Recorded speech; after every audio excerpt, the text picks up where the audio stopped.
Assalamualaikum warahmatullahi wabarakatuh. Halo sahabat Spaifa, kembali lagi nih di Softcast Spaifa Podcast. Wah, lama juga ya kita nggak ketemu. Apa kabar nih sahabat Spaifa? Nilai semester kemarin aman kan? Atau sekarang lagi liburan? Semoga sehat selalu ya. Anyway, untuk menemani liburan sahabat Spaifa di rumah, Softcast kembali hadir dengan salah satu siswi berprestasi, terutama di bidang puisi dan public speaking. Penasaran siapa? Yuk siapkan cemilan dan atur posisi ternyamannya. Selamat menonton. Assalamualaikum warahmatullahi wabarakatuh. Halo Sobat Spaifa, kembali lagi di Softcast Spaifa Podcast. Bagaimana kabar Sobat Spaifa hari ini? Semoga selalu dalam keadaan sehat ya. Nah, hari ini kita kedatangan siswi berprestasi di SMP Islam As-Sofa. Kita sambut Dea Septi. Halo. Oke, silakan Dea perkenalkan diri dulu. Oke, halo Sobat Spaifa. Kenalin, nama aku Dea Septi Ramadhani, bisa dipanggil Dea. Saya berumur 15 tahun. Saya lahir di Banjar 12, Rokan Hilir, dan sekarang saya duduk di kelas 94.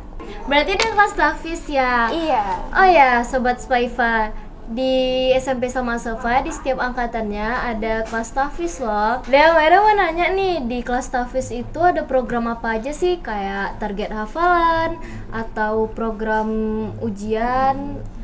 Oke, jadi di kelas tahfiz itu ada program yang namanya itu pembinaan tahfiz, yang dimana kami itu setiap hari Sabtu dari jam 7.30 sampai jam 11 itu kegiatan kami menghafal sama murojaah hafalan.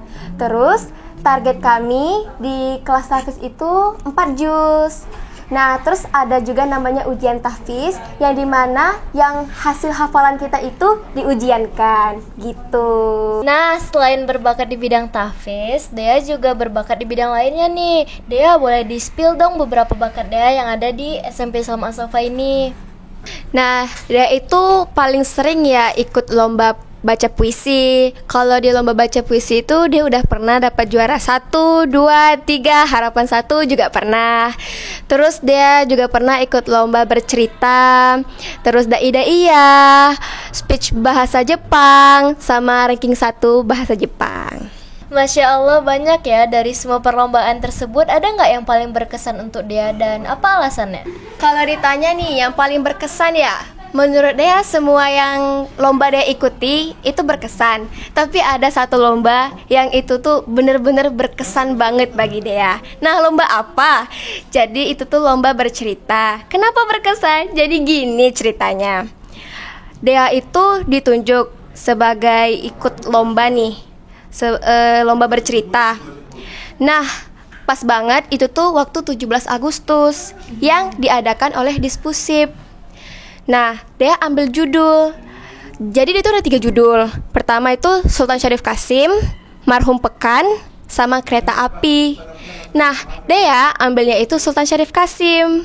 Dah dibuatlah itu teksnya kan. Itu teksnya tuh lumayan banyak, sekitar 3 lembar kalau nggak salah ya. Terus Dea hafalin lah. Udah sampai setengah ini, tinggal penutupannya. Terus guru yang ajarin Dea itu bilanglah sama Dea, Dea, gimana judulnya diganti? Karena kalau Sultan Syarif Qasim itu tuh pasti udah banyak peserta lain yang ambil judul itu, nggak menarik lagi. Dea mikir, bener juga ya, pasti nggak menarik lagi. Tapi di sisi lainnya juga nyesek, karena udah ngapal, udah hampir semuanya, masa diganti? Terus ya dia terima aja lah kan. Dia terima, jadinya judulnya itu Marhum Pekan. Dan teks Marhum Pekan itu nggak sedikit, itu tuh 4 lembar, hampir mau 5 lembar kalau nggak salah ya. Dia hafalin tuh, hafal. Masalah pertama kelar. Masalah yang kedua, jadi kan kalau setiap lomba itu ada durasi kan. Katanya maksimalnya itu 7 menit, minimal 5 menit. Jadi Dea itu ngerekam, pakai timer gitulah. Dia rekam hasilnya itu 9 menitan. Wah, dia panik dong, kok lebih? Di situ dia hapuslah teks yang gak bakalan dia ceritain lagi. Dia rekam lagi lebih, pokoknya lebih dari 2 kali itu dia rekam. Dan dapatlah 7 menit pas. Dah, masalah kedua kelar. Masalah yang ketiga itu tuh kan bertepatan tuh sama 17 Agustus. Dea ditunjuk sebagai MC 17 Agustus. Nah, lombanya itu diadakan waktu 17 Agustus itu juga. Dan dapatlah Dea undian 17. Keesokan harinya Dea paginya itu langsung jadi MC. Abis jadi MC langsung tuh Dea ganti baju, ganti skin Dea semuanya. Langsung Dea pergi ke kantor Dispusip. Udah sampai sana baru Dea mau duduk, nama Dea udah dipanggil. Dan ya, iya betul, kebut-kebutan. Dan alhamdulillahnya Dea dapat juara 2. Masya Allah. Maira dan sahabat Spaifa di rumah yang mungkin juga penasaran, sebagian besar prestasi Dea kan tadi berhubungan dengan tampil di depan orang banyak ya. Apakah Dea dari awal memang pribadi yang pede atau gimana? Dari Dea SD lagi ya, Dea itu nggak sepede sekarang. Awal mulanya Dea bisa pede itu karena ini, waktu kelas 7 kan perkenalkan diri ekstrakurikuler kan. Jadi waktu dia lihat ada tuh ekstrakurikuler public speaking. Nah, jadi dia penasaran nih kan, apa ini ekstrakurikuler public speaking? Dia nggak tahu. Dia tanya sama guru Dea. Kata guru Dea, ekstrakurikuler public speaking itu yang melatih kita tampil di depan umum, melatih kita di depan kamera. Nah, tertarik Dea, masuk Dea ke dalam ekstra itu. Dan disitulah Dea dilatih percaya diri Dea sampai Dea kayak sekarang ini. Kira-kira siapa aja sih pihak yang berperan dalam membentuk karakter Dea dengan kemampuan public speaking yang sebagus ini? Yang membentuk karakter Dea seperti ini tentunya orang tua Dea. Orang tua Dea tuh dukung Dea. Kalau misalnya Dea tampil, orang tua Dea dukung. Ikut lomba juga, orang tua Dea dukung. Terus dapat dukungan juga dari guru-guru SMP Asofa. Terus dapat dukungan juga dari teman-teman. Itulah yang membuat Dea semakin percaya diri. Dari pihak sekolah sendiri nih, dukungan seperti apa sih yang diberikan dari SMP Islam Asofa selama Dea ikut berkompetisi di berbagai perlombaan? Dukungan dari pihak sekolah itu banyak banget. Terutama guru-gurunya pada nge-support dan nyemangatin Dea kalau ikut lomba, selalu mihak Dea. Pokoknya guru-guru di SMP Islam Asofa bagus. Pokoknya pihak sekolah selalu memberikan Dea kesempatan nih, kayak ikut Milad Asofa, dia jadi MC-nya. Terus dia juga pernah jadi panitianya. Dan banyak deh. Pokoknya pihak sekolah di SMP Islam Asofa ini selalu mendukung Dea dan mensupport Dea.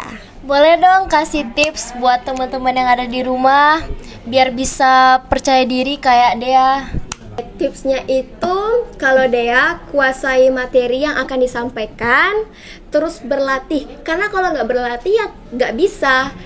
Terus juga sebelum tampil itu cantumkan di atas kepala kita, kalau kita itu bisa, pasti bisa, nggak ada yang nggak bisa gitu. Terus juga saat tampil itu fokus apa yang ingin disampaikan, bukan fokus kepada rasa gugupannya itu. Terakhir nih, kata-kata hari ini dong Kak Dea. Oke, mungkin berkaitan dengan percaya diri. Jadi Dea akan kasih kata-kata berkaitan dengan percaya diri. Stop overthinking. Jangan mikiri pendapat yang negatif dari orang lain, karena itu akan menjadi penghambat keberhasilanmu. Percaya pada proses. Salah itu wajar, dan dari kesalahanlah kita dapat belajar dan evaluasi diri, bukan penghalang. Sofa BPDB masih dibuka. masuk di SMP Islam Asofa. Terima kasih untuk waktunya Dea. Semoga ilmu dan pengalaman yang Dea sharing bisa bermanfaat untuk Sobat Spaifa di rumah. Jangan lupa nonton episode-episode Softcast selanjutnya dengan bintang tamu siswa-siswi yang berprestasi dan berbakat lainnya. Saya Nabila Humaira Saleh, pamit undur diri. Wassalamualaikum warahmatullahi wabarakatuh. Waalaikumsalam warahmatullahi wabarakatuh. Udah selesai. Alhamdulillah. Jadi para juara, ayo generasi beriman, kejarlah ilmu agamamu. Ini semua bisa bukan Mister. Kenapa? Oh berarti dari kelas 9 ya. Sama Mister dulu nih. Di setiap angkatannya ada kelas tafis. Nggak ditanyain dong, program apa aja? Program apa aja di kelas tafis? Oh iya, Oh iya, Dea. Sofa